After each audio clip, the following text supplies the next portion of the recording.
teman-teman, mari kita mengingat kembali sejarah yang sangat panjang tentang bangsa kita.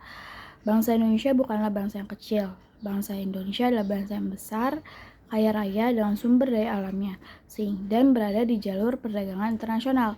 Sejak dulu posisinya sangat strategis sehingga dijadikan incaran oleh bangsa lain.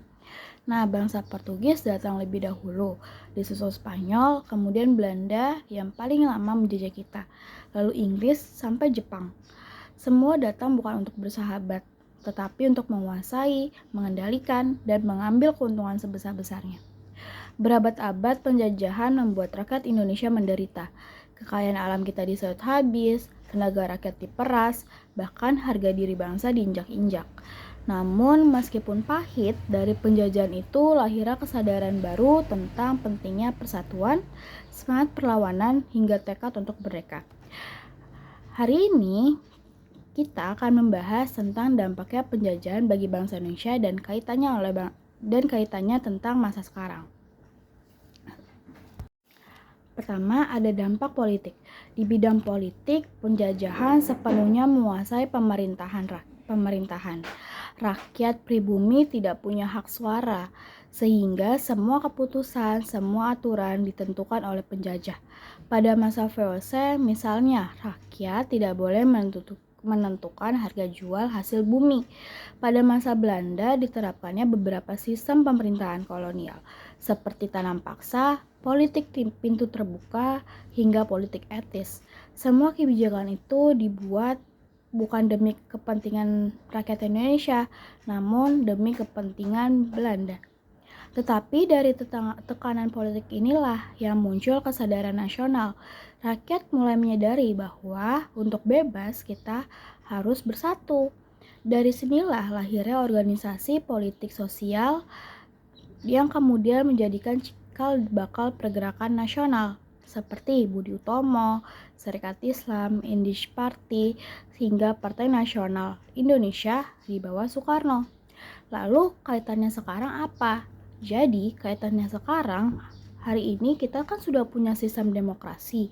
Kita bisa bebas memilih presiden, anggota DPR, bahkan kepala daerah. Kita bebas untuk menyampaikan pendapat, tapi kita juga harus menghadapi tantangan baru, seperti politik uang, praktik korupsi, hingga pengaruh asing dalam politik nasional. Artinya, meskipun secara fisik kita sudah merdeka, tapi kita harus tetap waspada terhadap penjajahan politik modern. Ketika bangsa lain bisa mengendalikan keputusan bangsa kita melalui diplomasi, lobby, ataupun tekanan politik. Pada bagian ini, saya akan menjelaskan dampak di bidang ekonomi dan dampak di bidang sosial dan budaya. Dampak di bidang ekonomi adalah salah satu yang paling menderita akibat adanya penjajahan. Pada masa VOC, rakyat dipaksa menjual hasil bumi dengan harga rendah, bahkan banyak tanah rakyat yang diambil paksa. Pada masa Belanda, diberlakukan sistem kulturstelsel, yaitu sistem tanam paksa. Rakyat harus menanam tanaman ekspor seperti kopi, tebu, dan nila.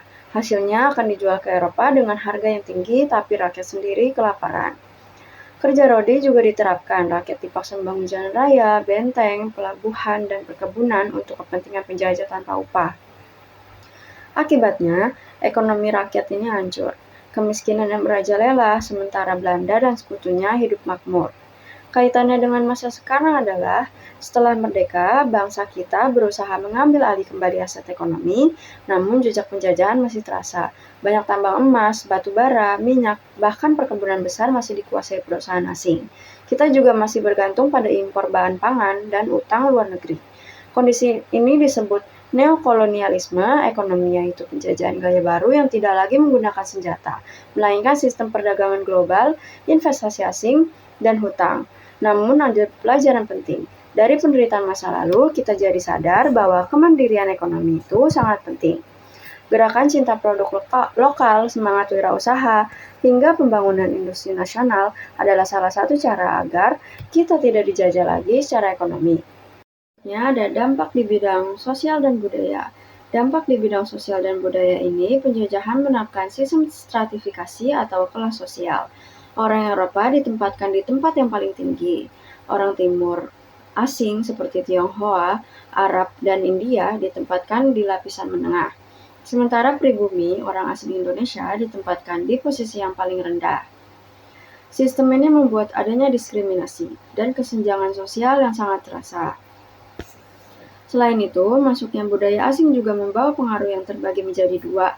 Ada hal positif seperti diperkenalkannya teknologi, sistem pendidikan modern, ilmu pengetahuan, dan administrasi pemerintahan, tapi ada juga hal yang negatif seperti munculnya sikap minder, rasa rendah diri, dan ketergantungan terhadap bangsa asing. Nah, kaitannya dengan masa sekarang adalah saat ini kita menghadapi tantangan globalisasi. Budaya asing mudah sekali masuk ke Indonesia lewat media sosial, musik, film, makanan cepat saji, bahkan gaya hidup.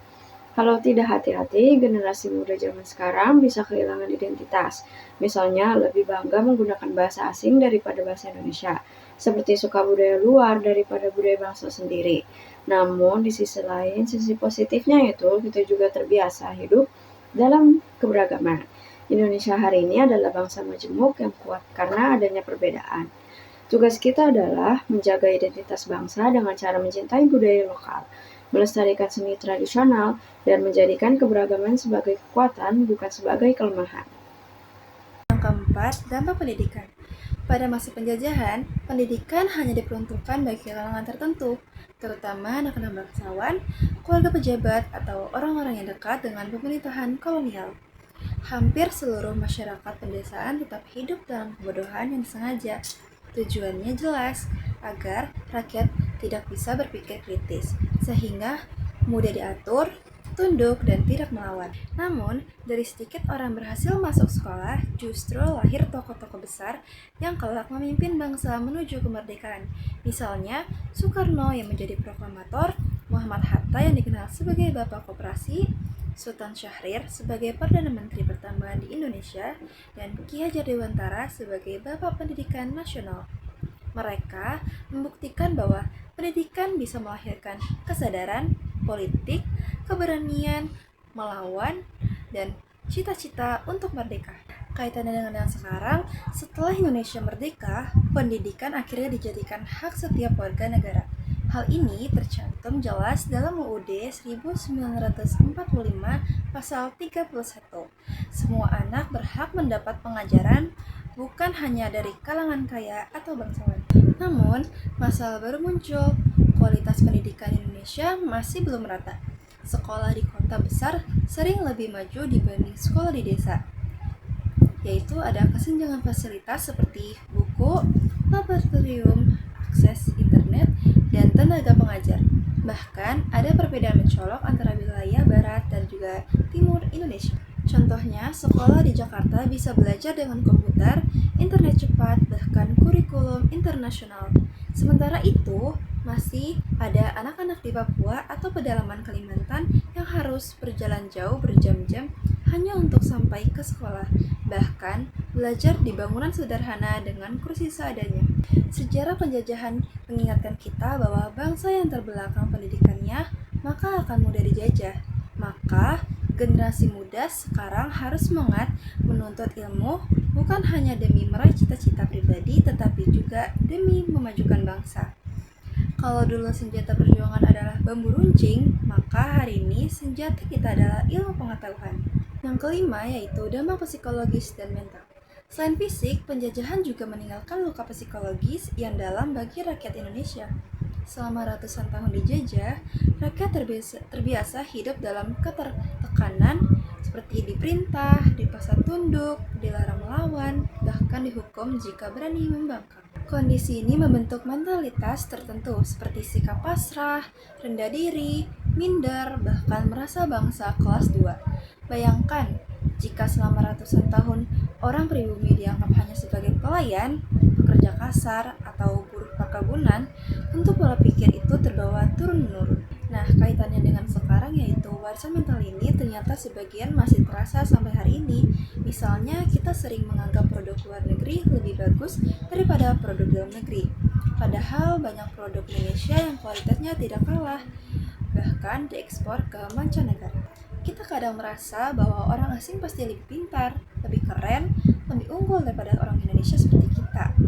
Masih ada generasi muda yang merasa minder dengan identitas bangsa sendiri, lalu lebih bangga meniru budaya luar tanpa mengapresiasi budaya lokal.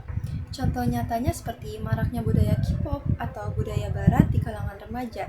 Sebenarnya tidak salah mengagumi, tetapi jangan sampai kita melupakan budaya kita sendiri. Jika kita tidak percaya diri pada warisan budaya Nusantara, maka lama-lama budaya kita bisa tergeser. Padahal faktanya, orang Indonesia punya potensi yang luar biasa. Seperti atlet bulu tangkis, kita sudah berulang kali mengharumkan nama bangsa Indonesia di Olimpiade. Pelajar Indonesia sering menjuarai Olimpiade Matematika dan Sains Internasional. Seniman kita, baik musik maupun film, mulai mendapat tempat di dunia. Semua itu membuktikan bahwa dengan kepercayaan diri, kita bisa bersaing secara global. Teman-teman, dari pembahasan ini, kita bisa melihat bahwa penjajahan tidak hanya meninggalkan penderitaan fisik, tapi juga dampak yang luas di bidang politik, ekonomi, sosial budaya, pendidikan, hingga mental bangsa. Namun, dari pengalaman pahit itu pula lahir kesadaran untuk bersatu, berjuang, dan merdeka.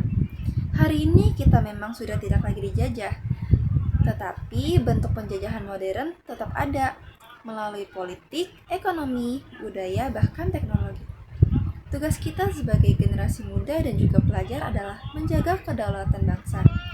Kemerdekaan sejati bukan sekedar bebas dari penjajah, tapi juga mampu mandiri dalam ekonomi, bangga pada budaya sendiri, cerdas dalam politik, serta kuat dalam pendidikan. Jika kita bisa mengelola itu semua, maka Indonesia bukan hanya bangsa yang merdeka, tetapi juga bangsa yang benar-benar berdaulat, adil, dan makmur.